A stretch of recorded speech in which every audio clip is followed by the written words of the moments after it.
Hey guys, welcome back. This is Neon. I'm here with another video talking about the James Gunn situation.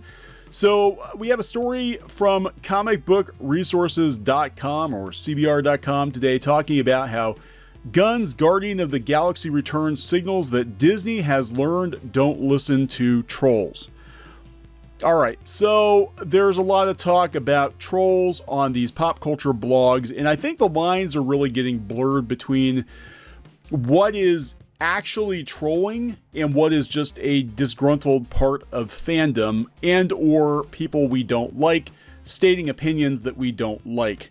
But anyway, in regards to James Gunn getting rehired, which again, I said as a Disney watcher, someone familiar with the Walt Disney Company, I'm very surprised Disney did this. I'm very surprised they did it. They normally do not backpedal on major decisions like that, especially after they kind of doubled down on his firing last year. I was very surprised, regardless of how you feel about the James Gunn situation. So Comic Book Resources, it seems like this week they're going on the offensive against trolls. So not only do we have the article talking about gloating, basically, that Gunn got rehired, don't listen to the trolls, but we also had, more talk of trolls with Captain Marvel and Rotten Tomatoes, and a lot of the articles this week, I'm looking at what they're covering, and a lot of it is just very like, screw you trolls. If you really look at, instead of being actual news, just a lot of look at this. Alt-right author skewered for asking what Stan Lee would think of the MCU. So they created an entire article out of a couple of tweets,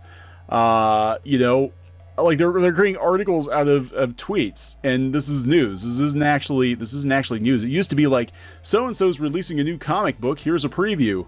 We had an interview with so-and-so. Now we're basically creating articles out of people's tweets. So take that for whatever you will. That is where CBR.com is at right now. That's where a lot of these sites, io9.com, are at. And believe it or not, as much as I dislike some of their stories, I think Bleeding Cool is actually a little more in the journalism side than Comic Book Resources is these days. Comic Book Resources seems like it's become just another kind of clickbait, anti-fan site. I mean, really, they have. So let's go out to comicbookresources.com. Let's talk about James Gunn.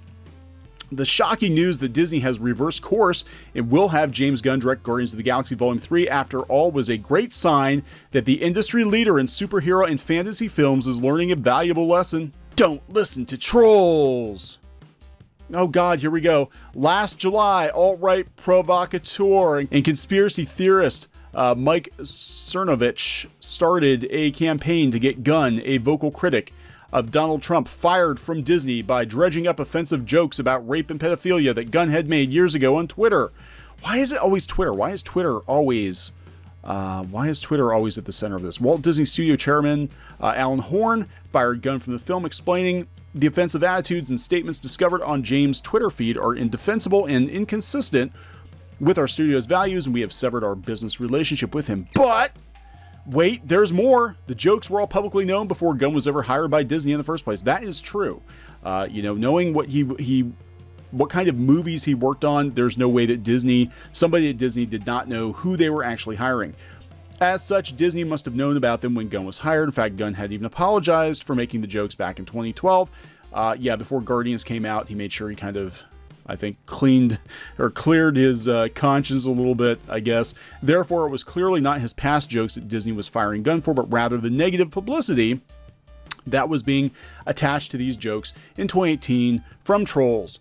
I'll tell you the truth. I actually was surprised that they fired him for jokes that were a decade old. I think the jokes were absolutely terrible. I think they were in poor taste. I don't think that topic should ever be joked about. But I was surprised, given the age of the tweets, that he was actually terminated for it. That being said, when Disney fired him as quickly as they did, and they doubled down on his firing. I mean, Bob Iger said something in an interview that, James Gunn's never coming back, that he stood by the decision. Alan Horn, who's, at the top of the food chain in the studios, said, no, he's never coming back. Usually when Disney makes a decision like this, it's final. Now, I personally thought that if they made some kind of discovery, behind the scenes, I'm like, well, they got rid of him pretty quick. Even John Lasseter, they sort of phased John Lasseter out. His coworkers were uncomfortable, but they didn't just terminate John. They left him sort of linger in the Disney offices for a year or so after they decided to part ways with him. But with James Gunn, they're like, yeah, dude, don't let the door hit you on the way out. I'm like, did they find something else, that might be worse than tweets? I don't know. I just thought it was very weird. But like I said, Disney does not reverse course like this very often. So this whole situation is just really freaking strange. So here's Gunn's apology. You can read that. It's awfully long. And that's the long and short of it. Gunn has been apologizing for his past actions for years. His past actions were known before he got the first Guardians of the Galaxy film, and he no longer makes the jokes that he made in the past. Those are all the reasons why the cast of Guardians of the Galaxy stood behind their director and asked Disney to bring him back for the third film. Batista, who plays Drax in the film, went even further, noting the thing I know the most is that they were jokes, and this harsh, rash decision to fire him empowered some horrible people. I'm actually very surprised that Dave Bautista did not get himself fired, because he did actually flat out attack Disney repeatedly on social media. And that's one thing you don't do if you're working for Disney, is attack them publicly like that. So it'll be interesting to see if Drax gets unsnapped in the next Avengers movie, because he really did go sort of beyond. He accused Disney of colluding with Nazis and all kinds of crazy stuff. Absolutely insane. We did some videos on it a couple months ago if you want to check that out. But here again, so I gotta wonder if these guys aren't watching YouTube, right? Because I made the comment the other day, and several other YouTubers made the comment the other day, that people like Kevin Hart, who were not ousted for tweets that were found by the alt-right Nazis, but rather from the left, Kevin Hart is still pretty much, on the outs with a lot of people in Hollywood. So they addressed that, and Roseanne Barr as well. This isn't the case of a guy who refuses to apologize for his past actions like Kevin Hart. Actually, Kevin Hart did apologize. He did. Or a person who continues to make the same offensive comments that they made in the past, like Roseanne Barr. She too also apologized, but then she got pissed, I think, because again, you're seeing sort of an uneven enforcement of rules, right? This is merely a case of trolls trying to get a guy fired through the use of social media. Disney believed that they had to be afraid of the trolls. I don't believe this, and I'll tell you why. Disney believed that they had to be afraid of the trolls, and it's becoming pretty clear that they actually do not have to be afraid of them. I don't think this has anything to do with trolls. I've said before, and I'm going to double down on this. This is all about finance. This is all about money. Disney knows that the MCU is going to be in a very precarious place after Endgame if they kind of drop the ball with Endgame, which I don't know if they will. But if they do, I just think that they know they need to come out swinging in the next phase of the Marvel Universe going forward, especially if some of the long-standing heroes don't make it out of Endgame alive. If we lose Captain America or Iron Man, we need to make sure that the next few MCU movies do really well. And that, maybe the Captain Marvel backlash played into it somewhat, but Captain Marvel's making money. As long as it's making money, Disney doesn't usually intervene. So I think this is more about Warner Brothers. I think this is the fact that they lost James Gunn to Warner Brothers, and he's going to go make a bunch of money for the competition. People are actually pretty excited about Suicide Squad 2 with him in charge of it. A lot of people don't care about the drama, one way or the other. They're just like, hey, cool, it's the guy who did Guardians of the Galaxy. He's going to be doing Suicide Squad. It should be pretty funny. So they also have, these attractions opening up that are Guardians of the Galaxy themed. It's very awkward to have to address the James Gunn situation. I think this is all about money. I don't think this has anything to do with Disney standing up to trolls. I think this is all about money and trying to keep James Gunn away from the competition. If they let him go, I don't know if they knew he was going to go running right over to Warner Brothers, because honestly, they'd be like, well, if we're not going to keep him on, nobody else is going to hire him either. And Warner Brothers, took him in open arms. So I really think that's all there is to it. The role that Captain Marvel might have played into this. Negotiations have apparently been going on for some time, which makes Sean Gunn's comments a couple of weeks ago where he noted, I just have this feeling everything's going to work itself out with Guardians of the Galaxy 3. Seems like he knew what his brother was up to and that he was about to be rehired. However, the response to Captain Marvel must have also been edifying for Disney to see. This sounds very religious, right? When I was a very religious youngster, we used to talk about the edification of the body of Christ, and this sort of reminds me of that. This is sort of like getting weirdly religious here. It's very edifying for Disney to be told that they're right to be with, on the right side of things. Like Gunn, Captain Marvel was a target of internet trolls with a call for boycott by people like actor James Woods. Did he call for an outright boycott? I think he just said that, why would you give your money to a studio that's telling you to go take a hike? Go see Alita instead. I don't think that was really a boycott. I could be wrong, though. The Trolls also pushed a Watch Alita Battle Angel instead of Captain Marvel campaign. What?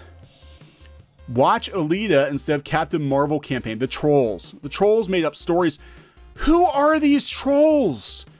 Who are these trolls? Oh, I know who these trolls are. It's the nebulous alt-right, right? Because, look, I got a comment in the last video I did. They're like, why do you always talk about, you must be one of them. Every time you talk about the alt-right, you whisper. I'm like, no, because it's like become this boogeyman for these pop culture journalists to blame everything on the alt-right. They don't even know what the alt-right is. I don't even know what the alt-right is. I'm not even right. Anybody that watches our videos knows we actually lean left. We are moderates, but we are left-leaning moderates. Did not vote for Trump. I'm not even on the right. I just think you people are stupid. It's really that simple. I just think you people are dumb. The Trolls made up stories about Captain Marvel star Brie Larson saying the film wasn't made for white men, that she didn't want white men to see the movie. Well, she said some things publicly that were kind of dumb. The Trolls went to websites like Rotten Tomatoes and IMDb to review bomb the film, deluging it with negative reviews to make its audience review score go very low. Then the movie came out. It was a massive success, and it was clear that despite the Trolls' best efforts, they could not bring the film down. As CBR Sam Stone noted last week, the thing such targeted online campaigns, particularly in advance of a film's release date, is that they're so blatantly transparent that increasingly savvy audiences simply don't take them into consideration when purchasing tickets. Increasingly, more and more people aren't paying attention to all of the drama, the minutia of what's going on in pop culture. They just go see a movie and decide whether or not they like it or don't like it. I mean, I think it's really that simple. They're not really paying attention.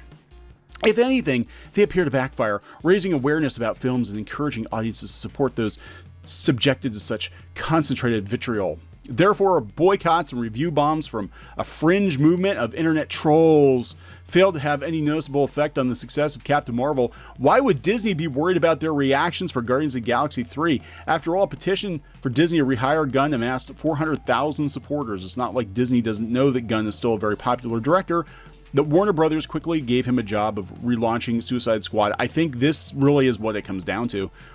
Hiring that shockingly did not raise much of a fuss online from the same internet trolls that called for Gunn to be fired last year was another sign that these trolls are not reasonable. There's no way to win with them, as they do not make sense. They supported Alita Battle Angel as the non-political film alternative to Captain Marvel, while Alita star Rosa Salazar was very vocal in her criticism of Donald Trump during the promotion of the film. Well, I think you can be critical. God, you people writing these articles don't understand. A lot of times it's not even your own personal political opinions that make you lose favor with the fandoms. It's when you actually outright attack the fans. You can say, I don't like Donald Trump.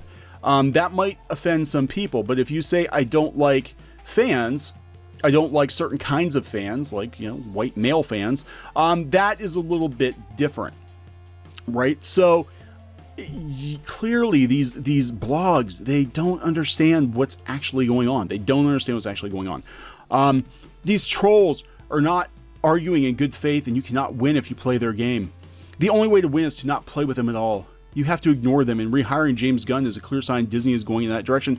This had nothing to do with sticking it to the trolls. This is all about money. At the end of the day, anybody who watches Disney knows all Disney cares about is making money. And they know if they put another director in, that Guardians 3 might not do so hot. It might not be as good. Fans might not like it. They might not come see it. Not because of politics, but because the movie might not be very good, because the film version of Guardians of the Galaxy is very much James Gunn's baby. It's really that simple. It's that simple. But again, we have to demonize fans again to create an article. And this is what I'm seeing more and more of this from Comic Book Resources, which used to be at one point in time was actually a news site, was actually a place to go for legitimate news about comic books and geek culture. And just like all of these other sites, so many of these other sites, it has degenerated into a platform pushing political ideology. It's like, if you want to do this, go to Tumblr, go to Medium. Do not use an established brand to take a shit on fans. That's these sites, they do it all the time. They do it. Look, we're laughing at you, fans. Look, Rotten Tomatoes is going to change everything for Captain Marvel. Now they're talking, to stick it to the trolls, these trolls. Please explain who these trolls actually are. Sometimes, quote unquote, trolls are just fans who weren't happy with something. So they're talking now that they might have to verify ticket purchases, all because of Captain Marvel. And when you've got headlines like this, the alt-rights, let's talk about tweets from the alt-right. I'm like, God, guys, it's really hard to take you seriously. It's really hard to take these sites seriously anymore. And, we had a conversation on Twitter yesterday, Geeky and I, with people who were like, these news sites are just more and more just becoming opinion sites. They're blogs, they're Tumblr blogs. They're not reflecting the views and opinions of actual comic book fandom anymore. And I think their time is coming. I think, they're losing eyeballs rapidly to YouTube and other outlets. And I mean, it's almost like I feel like for them to get the views they need to get, they just make up stuff. They go to Twitter, they find something to be pissed about, and they attack the fans, and they get clicks. And that's how these sites stay in business. That's how they justify their existence. But the long and short of it is, James Gunn's coming back. Very weird decision by Disney to reverse it. I do not see them bringing Roseanne Barr back, especially since she doubled down after the fact and kind of went on the attack. Some of our viewers are very happy James Gunn is coming back. Some people are very upset he's coming back. Some people just don't give a shit as long as Guardians 3 is good. And you're entitled to that opinion. You're entitled to whichever opinion you want to have. We're just telling you what is going on and giving our opinion about news sites like Comic Book Resources and their garbage articles. All right, this has been Neon for Clownfish TV. Please subscribe for more pop culture news, views, rants, gaming videos, art videos, and more. I will talk to you later. Goodbye. Hey guys, thanks for watching Clownfish TV. Please consider supporting the channel. Go to clownfishsupport.com. That's clownfishsupport.com. And if you want to join our community, go to clownfishtalk.com. That's clownfishtalk.com. Please subscribe, ring the bell for notifications. We will talk to you next time.